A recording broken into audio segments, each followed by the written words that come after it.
할렐루야. 우리가 인생을 살면서 누군가를 소개할 기회들이 많이 있습니다. 친구에게 다른 지인을 소개하거나 함께 일하는 동료에게 새로운 사람을 새로 이제 일하게 될 사람을 소개하거나 또는 결혼하기 위해서 부모님께 배우자가 될 사람을 소개하거나 누군가를 소개하는 일은 우리 인생에서 많이 찾아오는 일이지만 어떻게 소개해야 하나, 나는 이 사람을 참 좋아서 소개하는데 이 소개를 받는 상대방은 좋아하지 않으면 어떡하나, 소개한다는 것은 참 쉽지 않은 일입니다. 근데 또 사실 우리가 생각해 보면은 우리가 무엇을 전하고 소개하는 것은 우리가 일상 속에서 늘 하면서 살아갑니다. 뭐 이거 먹으면은 뼈에 좋다더라, 또 이거 먹으면은 눈에 좋다더라, 이렇게 친구한테 소개하기도 하고, 저기 식당이 맛있다더라 이렇게 식당을 소개하기도 하고, 또는 요즘에 드라마 중에서 그 TVN에서 하는 눈물의 여왕이 그렇게 재밌다더라 하고 우리가 드라마 같은 것들을 또 소개하기도 합니다. 사람이 무엇을 소개하냐면 다 자기 마음에 있는 것, 또 자기가 관심을 가지고 있는 것, 그런 것들을 늘 소개하면서 우리는 살아갑니다. 그런 가운데 특별히 우리가 예수 그리스도를 인격적으로 만나고 예수 그리스도를 믿는 삶을, 예수님을 사랑하는 삶을 살아간다는 것은 단순히 뭐 일주일에 한 번 아니면 일주일에 2번 나와서 이 정해진 순서를 따라서 예배를 드린다는 것으로 끝나지 않습니다. 우리가 예수님을 믿는 인생이라면 예수님을 소개하는 이 삶을 살게 됩니다. 내가 알고 내가 믿고 내가 만난 예수님을 전하는 삶을 살게 되는 것입니다. 사실 예수님을 전하는 인생은 우리의 선택은 아닙니다. 부활하신 예수님께서 다시 오실 것을 약속하시고 하나님 나라에 오르시기 전에 마지막으로 부탁하신 일이 바로 예수님을 전하는 것입니다. 오늘 본문에 나오는 이 베드로와 요한 또한 예수님을 따르는 제자입니다. 그런데 처음부터 이 베드로와 요한의 삶을 보면 예수님을 전하는 삶은 아니었습니다. 베드로와 요한은 예수님이 이 십자가의 고난을 당하는 순간 우리가 잘 알듯이 모두 예수님을 버리고 도망갑니다. 특별히 베드로는 심지어 예수님을 3번이나 부인합니다.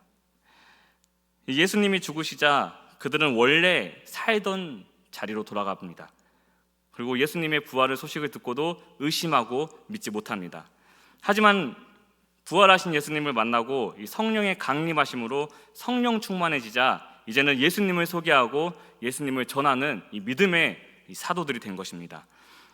그렇기 때문에 우리가 예수님을 맨날 예수님을 전하자 하는데 사실 예수님을 전하는 것은 아무나 할 수 있는 일이 아닙니다. 가장 먼저 내가 예수님을 인격적으로 만나야 하고 성령 충만해질 때 우리가 예수님을 전하는 인생으로 거듭나기 때문입니다. 그래서 우리가 예수님을 전하고 예수님을 소개하는 것이 사실 다른 누군가에게 무엇을 소개하는 것보다 가장 어렵습니다. 아무리 생각해도 예수님을 소개하는 것보다 더 어려운 것은 없습니다. 그런데 오늘 본문을 보면은 이 베드로와 요한을 통해서 하나님은 우리가 누구에게 예수님을 전해야 하고 어떻게 예수님을 전할 수 있는지를 알려주고 계십니다. 먼저 1절을 보면은 이렇게 말씀하고 있습니다. 제9시 기도 시간에 베드로와 요한이 성전에 올라가 있세. 아멘. 이스라엘 백성들은 하루에 3번 성전에 가서 기도를 했습니다. 유대인들의 시간 개념은 근데 우리의 시간 개념과 다릅니다. 유대인들은 하루의 시작을 저녁 6시쯤 해가 질 때 시작된다고 생각했습니다. 그리고 그 하루의 끝은 다음날 해가 질 때 하루가 끝난다고 생각을 했습니다. 그래서 지금 유대인들의 안식일도 보면은 이 금요일 해질 때 시작해서 이 토요일 해질 때 유대인들의 안식일이 끝납니다. 이 본문에 9시는 제9시는 우리 시간으로 계산을 하면은 이 오후 3시가 되는데 지금 베드로와 요한이 유대인들의 시간으로는 이 하루가 끝날 그 시점에 기도하기 위해 성전을 향한 것입니다. 그런데 지금 베드로와 요한이 어떻게 보면은 하나님께 기도하러 가는 그 평범한 시간 속에서, 이 당연한 그 시간 속에서 하나님은 지금 특별한 만남을 준비하고 계십니다. 2절을 보겠습니다. 나면서 못 걷게 된 이를 사람들이 메고 오니 이는 성전에 들어가는 사람들에게 구걸하기 위하여 날마다 미문이라는 성전문에 두는 자라. 아멘. 그 특별한 사람, 하나님이 준비하신 특별한 사람은 나면서 못 걷게 된 사람이었습니다. 이 개역 한글을 보면은 나면서 안진뱅이 된 자라고 표현하고 있습니다. 성경에서는 이 나면서 못 걷게 된 자를 그 이유로는 특별하게 설명하지 않습니다. 또 등장하지는 않습니다. 그런데 사도행전 4장 22절을 보면 딱 한 번 언급합니다. 이 표적으로 병 나은 사람은 40여세나 되었더라 하고 딱 한 번 소개를 합니다. 즉 태어날 때부터 이 걷지 못하는 안증뱅이는 지금 한 40살쯤 되었고, 이 날마다 성전 미문 앞에 나와서 거기에 앉아가지고 성전에 들어가는 사람들을 향해서 한 푼만 줍시오 하고 계속 구걸하는 인생을 살고 있다는 것입니다. 특별히 나면서 못 걷게 되었다는 표현이 또 중요한 게, 나면서 못 걷게 되었다는 것은 이 사람이 그동안 건강하게 살다가 어떤 사고가 생겨서 어떤 병이 생겨서 다리를 못 쓰게 되었다는 말이 아닙니다. 태어나면서부터 걷지 못하는 장애를 가지고 태어났다는 의미입니다. 즉 자기가 잘못해서 장애를 얻은 게 아니라, 어떤 불우한 사고를 당해서 장애를 얻은 게 아니라 선천적으로 걷지 못하는 장애를 가지고 태어난 것입니다. 근데 특히 그 당시 유대 사회에서는 장애가 있다는 것은 어떤 것을 의미했냐면 하나님께로부터 저주를 받은 사람이라는 것으로 생각했습니다. 그렇기 때문에 지금 이 안진뱅이가 태어날 때부터 걷지 못했다는 것은 당연히 유대인들의 이 머릿속에서는 태어날 때부터 하나님께 저주를 받았다는 것과 똑같은 맥락이었습니다. 이 사람이 그렇기 때문에 이 성전 미문을 나올 때도 자기가 걸어 나올 수 없으니까 다른 사람이 도와줘야만 성전 미문에 나올 수 있었습니다. 다른 사람이 도와줘야만 어디든 갈 수 있었던 것입니다. 그러니까 항상 누군가한테 부탁하고 누군가의 도움을 받아야만 이동할 수 있었던 것입니다. 그러니까 할 수 있는 게 뭐가 있겠습니까? 구걸밖에 없습니다. 살기 위해서, 밥 벌어먹기 위해서 사람들 앞에 엎드려가지고 한 푼만 줍시오 하고 구걸해야만 살 수 있는 인생이었습니다. 아마 이 사람에게는 그렇기 때문에 항상 절망감이 따라다녔을 것입니다. 다른 사람들을 보면은 다 두 다리가 튼튼해서 걸어다니는데 나는 뭘 잘못했길래 태어날 때부터 걷지도 못하는 이런 인생을 살게 되었나. 아무런 소망도 없고 꿈도 없고 그냥 그렇게 하루하루 40년을 살아왔을 것입니다. 그런데 이 안진뱅이가 지금 매일 사람들에게 구걸하기 위해서 성전 미문에 나왔습니다. 이 성전 미문은 한자로 아름다울 미와 문자를 썼습니다. 그래서 영어로 번역하면은 뷰티풀 게이트라고 표현하기도 하고 또 골든 게이트라고 표현하기도 합니다. 예루살렘 성전에는 들어가는 성전문이 11개가 있었는데 이 미문은 그 중에서도 가장 화려하고 가장 아름답고 가장 번쩍번쩍거리는 문이었습니다. 그러니 우리가 어디 들어갈 때도 웬만하면 이쁜 문으로 들어가려고 하는 것처럼 이 예루살렘 사람들은, 당연히 이스라엘 사람들은 이 미문을 통해서 많이 왔다 갔다 했을 것입니다. 3절을 보겠습니다. 그가 베드로와 요한이 성전에 들어가려 함을 보고 구걸하거늘. 베드로와 요한이 날마다 성전을 향했던 것처럼 이 안진뱅이도 날마다 성전을 향했습니다. 그런데 베드로와 요한이 기도하기 위해서 성전에 갔다면 이 안진뱅이는 지금 구걸하기 위해서 성전에 왔습니다. 늘 그랬듯이 이 안진뱅이는 베드로와 요한을 보고 구걸합니다. 4절을 보면 또 이렇게 말을 합니다. 베드로가 요한과 더불어 주목하여 이르되 우리를 보라 하니. 아멘. 아마 이 안진뱅이는 이때도 그냥 엎드려서 얼굴도 안 보고 이렇게 손만 내밀고 한 푼만 줍시오 하고 구걸하고 있었을 것입니다. 그런데 베드로와 요한이 다가가서 지금 우리를 보라 이 말을 하고 있습니다. 사실 베드로와 요한은 이 안진뱅이를 본 것이 지금이 처음은 아니었을 것입니다. 왜냐하면 지금 이 안진뱅이는 날마다 성전 미문 앞에 나와서 구걸을 하고 있는 사람입니다. 그리고 베드로와 요한도 날마다 하나님께 기도하기 위해서 성전을 향했던 사람입니다. 그래서 다른 날은 다른 문으로 갔었어도 이 문이 11개나 됐지만 그래도 미문을 지나가는 날이 많았기 때문에 이 안진뱅이를 지금 처음 본 것은 아닐 것입니다. 하지만 그동안 못 보고 지나치거나 봤지만 아무 생각도 하지 않고 그냥 지나쳤을 것입니다. 분명히 매일 봤지만 아무 일도 없었던 것입니다. 그동안은 늘 지나다니면서도 있는지 없는지 모르는 사람이었는데 무엇이 베드로와 요한이 지금 이 사람을 주목하게 했나? 바로 성령 충만함이었습니다.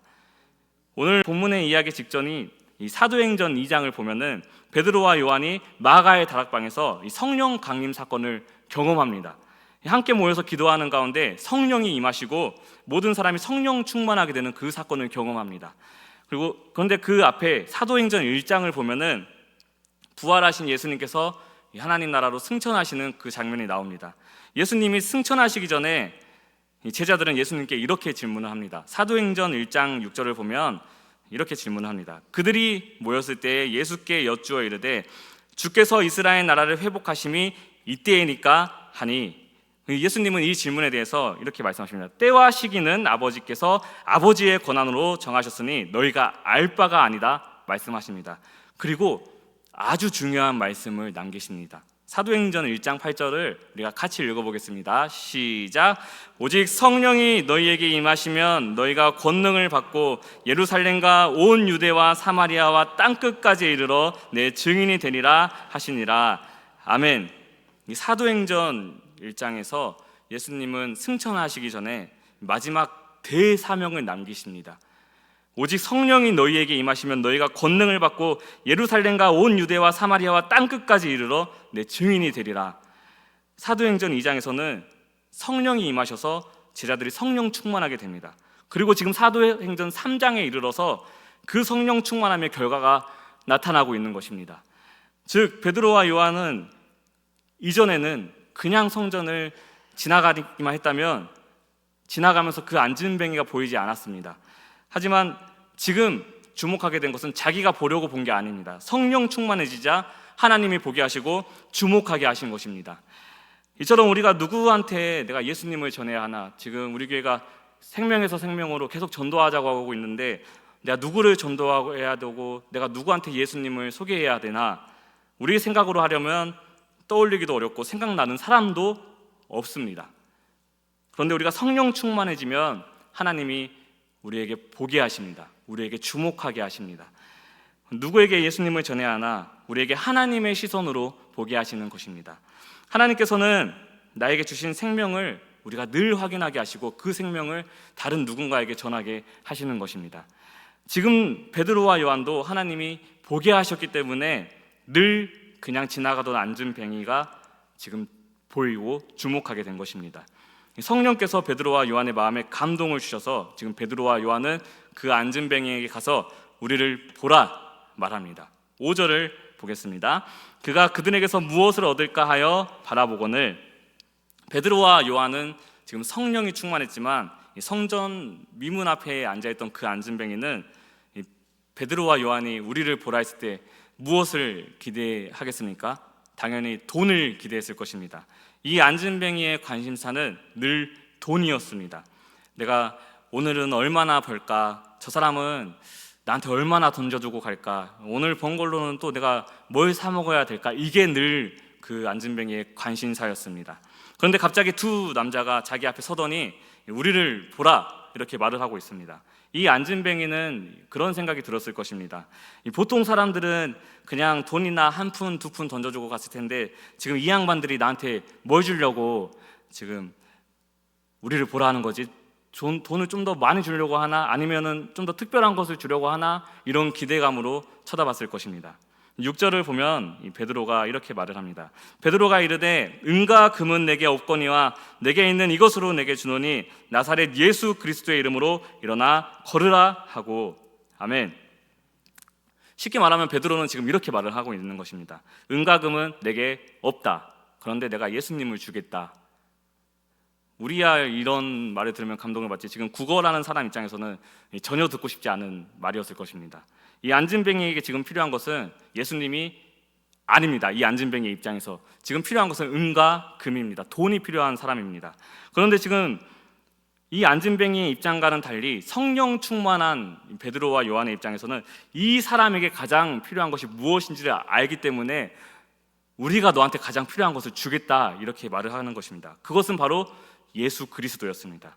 예수 그리스도를 통해 누리게 되는 영원한 생명과 치유되는 그 은혜를 주겠다는 것입니다. 그것들을 누리게 하겠다는 것입니다. 사실 이 안진뱅이가 일어나 걷게 되는 것은 불가능한 것입니다. 왜냐하면 이 사람은 제가 아까도 말씀드린 것처럼 자기가 다쳐서 못 걷게 된 것이 아닙니다. 걸어본 적이 없습니다. 태어나면서부터 걷지 못하는 사람이었기 때문에 일어나서 걷는다는 것 자체가 일어난다는 것 자체가 어떤 것인지를 그 개념 자체가 없는 사람입니다. 그런 사람에게 지금 베드로가 내가 너에게 예수님을 준다, 일어나서 걸으라 이 말하는 것은 이 안진뱅의 입장에서는 진짜 자다가 봉창 두드리는 것보다 더 어이없는 소리였을 것입니다. 왜냐하면은 안진뱅이는 그런 것들을 경험해 본 적도 없고, 그리고 이 사람의 관심은 계속해서 자기가 먹을 것을 살 수 있는 은과 금에 있었기 때문입니다. 하지만 베드로와 요한의 관심은 은과 금이 아니라 예수 그리스도의 능력에 있었습니다. 사실 우리가 이 세상을 보면은 전부 다 무슨 이야기를 합니까? 은과 금에 대한 이야기를 합니다. 이 집값, 기름값, 채소값, 과일값, 이 주식, 물가, 사람들 보면 다 그런 이야기 합니다. 다 은과 금에 대한 이야기를 하는 것입니다. 그런데 교회의 관심은 어디에 있어야 합니까? 교회의 관심은 은과 금에 있지 않습니다. 이 교회는 예수 그리스도에 대하여 관심을 두는 공동체입니다. 그 사람들입니다. 교회는 예수 그리스도의 이름에 대해 관심을 갖고 예수 그리스도의 능력에 관심을 가져야 합니다. 13세기 유럽의 유명한 신학자였던 토마스 아퀴나스가 이런 말을 했습니다. 초대교회에서는 은과 금은 내게 없거니와 내게 있는 이것으로 내게 주노니 나사렛 예수 그리스도의 이름으로 일어나 걸으라 하고 말하는 능력이 있었다. 그러나 오늘 우리의 교회는 금으로 기둥을 만들고 대리석으로 바닥을 깔아 엄청난 하나님의 집을 지었다. 땅도 건물도 많이 가지고 있다. 사람들도 많이 있다. 이제 우리에게 은과 금은 많다. 그러나 나사렛 예수 그리스도의 이름의 능력은 잃어버렸다. 이런 말을 했습니다. 사랑하는 여러분, 13세기에 토마스 아퀴나스가 했던 이 말이 지금 21세기를 살아가는 우리에게도 똑같은 적용을 주는 말인 줄 믿습니다. 이 시대의 교회의 위기는 어디에 있습니까?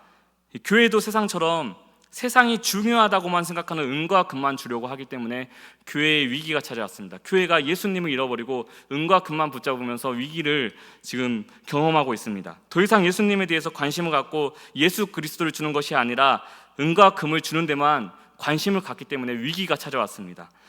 교회가 가난한 사람들을 구제하고 교육하는 것 정말 중요한 역할입니다. 그래서 선교사님들이 가시는 곳마다 학교가 세워지고 병원이 세워지고 이 가난한 사람들을 구제합니다. 그런데 교회의 본질은 은과 금이 아니라 예수 그리스도입니다. 그래서 만약 선교사가 가서 학교만 짓고 병원만 짓고 맨날 먹을 것만 퍼주고 그렇게 끝나면, 그래서 예수 그리스도의 이름을 하나도 전하지 않는다면 그것은 하나님이 원하시는 선교가 아닙니다. 그것은 선교가 아닙니다. 잃어버린 영혼에게 생명을 전하기 위해 우리는 나사렛 예수 그리스도의 이름을 회복해야 합니다. 나사렛 예수 그리스도의 이름이 우리 교회의 관심사가 되고, 나사렛 예수 그리스도의 이름으로 우리가 기도하고, 나사렛 예수 그리스도의 이름으로 복음을 전하는 교회가 되기를 간절히 소망합니다. 이 안진뱅이에게 이 베드로와 요한과의 만남은 그가 바라고 있는 어쩌면 돈 이상의 것을 얻게 되는 놀라운 기적의 순간이 됩니다. 하나님의 일하심을 경험하는 아주 중요한 순간이 된 것입니다. 7절과 8절을 우리가 같이 읽어보겠습니다. 시작. 일어서서 걸으며 그들과 함께 성전으로 들어가면서 걷기도 하고 뛰기도 하며 하나님을 찬송하니 아멘. 놀라운 일이 일어납니다. 이 베드로가 나사렛 예수 그리스도의 이름으로 일어나 걸으라 하고 오른손을 붙잡아 일으키자, 그때 이 안진뱅이는 그동안 한 번도 써보지 못한 그 안진뱅이의 발과 이 발목의 근육과 힘줄들이 작동하기 시작한 것입니다. 이 안진뱅이가 일어나게 되고 걷게 되고 뛰게 된 것입니다. 지금 이 말씀을 보는 우리도 이 장면을 보면서 참 신기해하는데, 이 당사자 입장에서는 얼마나 신기했을지 우리는 예상을 할 수가 없습니다. 또 사실 베드로 입장에서는 지금 베드로가 나사렛 예수 그리스도의 이름으로 일어나 걸으라 하고 오른손을 잡아 일으켰는데, 만약 그 안진뱅이가 못 일어나고 다시 주저앉았다면 어떻겠습니까? 너무 창피하고 말도 안 되는 소리 나는 이상한 사람으로 보여지게 되었을 것입니다. 우리가 말은 얼마든지 할 수 있습니다. 얼마든지 예수 그리스도의 이름으로 일어나 걸으라 우리는 말할 수 있습니다. 섬기는 것도 우리가 얼마든지 말로 할 수 있고, 전도도 얼마든지 말로 할 수 있습니다. 그런데 우리가 말이 있다면 행동도 있어야 합니다. 만약 베드로가 나사렛 예수 그리스도의 이름으로 일어나 걸으라 하고 그냥 갔다면 아무런 일도 일어나지 않았을 것입니다. 베드로가 그 믿음의 말을 하고 믿음의 행동을 했기 때문에 가능한 사건이었습니다. 예수께서 하실 것이다라는 그 확신이 있었기 때문에 베드로는 그 사람의 오른손을 잡고 믿음의 행동을 한 것입니다. 우리가 말로 예수님을 전하는 것도 정말 귀하지만 믿음의 행동을 통해서 예수님을 전하고 예수 그리스도의 능력을 보여주는 것은 너무 중요합니다. 어려운 일을 겪고 있는 사람에게, 또 어려움을 당하고 있는 사람에게 제가 기도하겠습니다, 하나님이 도와주실 거예요, 이 말은 다 합니다. 책상머리에 앉아서 다 할 수 있습니다. 그런데 실제로 내 시간을 내고 함께 있어주고 함께 울어주고 보살펴주는 것은 쉽지 않습니다. 그런데 사람을 변화시키는 것은 우리가 책상머리에 앉아서 방구석에 앉아서 제가 기도하겠습니다, 이 전화 한 통이 아니라 우리가 내 시간을 내서 내 힘을 써서 옆에 있어주는 것이 사람을 변화시키는 것입니다. 우리가 예수님을 정말로 믿는다면은 괴로운 사람을 위로하고 보살펴주고 죽어가는 사람을 살리는 그 믿음의 행동이 우리 삶 가운데 있기를 바랍니다. 베드로와 요한이 그 믿음의 말과 믿음의 행동을 통해서 태어날 때부터 걷지 못했던 안진뱅이의 삶을 변화시킵니다. 나사렛 예수 그리스도의 이름으로 일으키게 됩니다. 그런데 이 안진뱅이가 일어나서 무엇을 합니까? 신나서 이제 내가 못 가본데 다 가봐야겠다 하고 떠나지 않았습니다. 베드로와 요한과 함께 성전에 들어갑니다. 그리고 하나님을 찬송합니다. 이 안진뱅이는 그동안 매일 성전을 향했습니다. 그런데 그저 돈을 구걸하기 위해서, 밥을 빌어먹고 살기 위해서 성전을 향했습니다. 이 어느 시간이 사람들이 더 많이 다니고 어느 자리가 돈을 더 잘 벌 수 있는지 성전에 대해서 아는 것은 그게 다였습니다. 그런데 나사렛 예수 그리스도의 이름을 전해 듣고 예수 그리스도의 능력을 체험하자 성전의 의미가 바뀌게 됩니다. 성전은 더 이상 구걸하기 위한 장소가 아닌 것입니다. 성전은 이제 하나님의 영광을 임재하는 곳이 되었고 하나님의 은혜와 감격을 누릴 수 있는 곳이 된 것입니다. 그래서 너무 감격해서 걷기도 하고 뛰기도 하면서 하나님을 찬송하게 된 것입니다. 아마 이 순간만큼은 이 세상에서 이 안진뱅이보다 더 행복한 사람은 세상 어디에도 없었을 것입니다. 매일같이 성전 미문에 앉아서 구걸이나 하면서 하루하루를 살아가던 이 안진뱅이에게 베드로와 요한이 전한 예수 그리스도는 육신의 치유와는 비교할 수 없는 영적인 치유를 누리게 하십니다. 그가 하나님을 찬송하였다는 것은 새 사람이 되었다는 것을 우리에게 보여줍니다. 예수 그리스도의 이름으로 생명을 받게 되고 생명으로 들어가게 되었다는 것입니다. 사랑하는 여러분, 베드로와 요한은 예수 그리스도의 이름으로 믿음의 말로, 믿음의 행동으로 예수 그리스도를 전했습니다.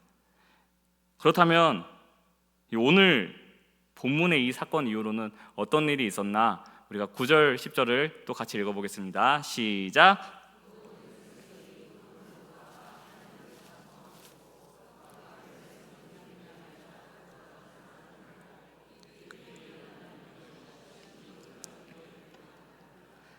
아멘.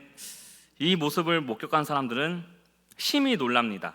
왜냐하면 사람들은 그동안 이 안진뱅이를 익히 봐왔습니다. 이 안진뱅이가 이 40살 정도 먹은 이 사람이 매일 성전 미문 앞에서 앉아서 구걸하던 것을 매일 봤습니다. 그래서 사람들은 오래전부터 그 사람이 걷지를 못한다는 사실을 잘 알고 있었습니다. 그런데 지금 그 안진뱅이가 막 뛰어다니고 막 하나님을 찬송하는 모습을 보고 사람들은 심히 놀라게 됩니다. 그런데 이 심히 놀라다라는 원어적 의미는 그냥 아이고 놀랐다 이 정도가 아닙니다. 온 몸이 마비가 될 정도로 깜짝 놀랐다는 것을 의미합니다. 더 놀라운 사실은 오늘 본문 뒤의 내용을 보면은 이 장면을 목격한 사람들은 베드로의 설교를 듣기 위해서 솔로몬의 행각에 모이게 됩니다. 그리고 베드로는 그 자리에 모인 사람들에게 이렇게 설교를 합니다. 우리가 16절을 같이 보겠습니다. 시작! 그 이름을 믿음으로 그 이름이 너희가 보고 아는 이 사람을 성하게 하였나니 예수로 말미암아 난 믿음이 너희 모든 사람 앞에서 이같이 완전히 낫게 하였느니라. 아멘. 그 베드로의 설교를 듣고 하루에 5,000명이 예수를 믿게 되는 믿음의 역사가 일어납니다. 한 사람에게 전한 예수 그리스도의 복음이 수천 명의 사람의 인생을 변화시킨 것입니다. 하나님은 한 사람에게 베푼 그 기적을 통해서 수천 명이 예수를 믿게 하는 놀라운 역사를 일으키시는 분인 줄로 믿습니다. 그렇기 때문에 우리도 마찬가지입니다. 우리도 매일 똑같은 인생을 살아가지만, 일상을 살아가고 있지만, 우리는 예수 그리스도를 전하는 인생을 살아가야 합니다. 아무리 제가 이렇게 설교를 해도 예수님을 전한다는 것은 부담스럽게 들리는 거 저도 잘 압니다. 사랑하는 여러분, 베드로와 요한도 그냥 무작정 예수님을 전할 수 있었던 것이 아닙니다.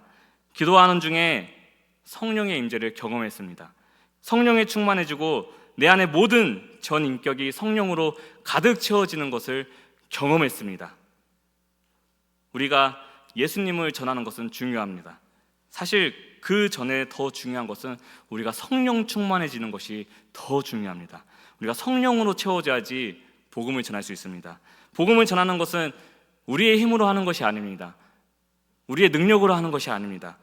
성령 충만함으로 가능한 것입니다. 하나님이 하시는 일이 바로 전도고, 하나님이 하시는 일이 바로 선교고, 하나님이 하시는 일이 바로 복음을 전하는 일입니다. 우리가 성령 충만해지고 성령께서 감동을 주실 때 하나님께서 우리에게 복음을 전할 그 사람을 보게 하시고 주목하게 하시고 나에게 예수 그리스도의 능력을 주셔서 믿음의 말과 믿음의 행동으로 예수 그리스도를 전하게 하실 것입니다. 요한복음 3장 16절을 우리가 마지막으로 함께 읽겠습니다. 하나님이 세상을 이처럼 사랑하사 독생자를 주셨으니 이는 그를 믿는 자마다 멸망하지 않고 영생을 얻게 하려 하심이라. 아멘. 우리가 예수님을 전하면서 살아가야 하지만 하나님이 가장 먼저 나를 사랑하셔서 독생자 예수님을 나에게 주셨다는 사실을 기억하시길 바랍니다. 예수님이 가장 먼저 우리에게, 나에게 영원한 생명을 주셨습니다. 사랑하는 여러분, 그 사실을 믿는 믿음 안에서 기도하는 가운데 성령 충만해지시기 바랍니다. 말씀 보는 가운데, 말씀 듣는 가운데 성령 충만해지시기 바랍니다.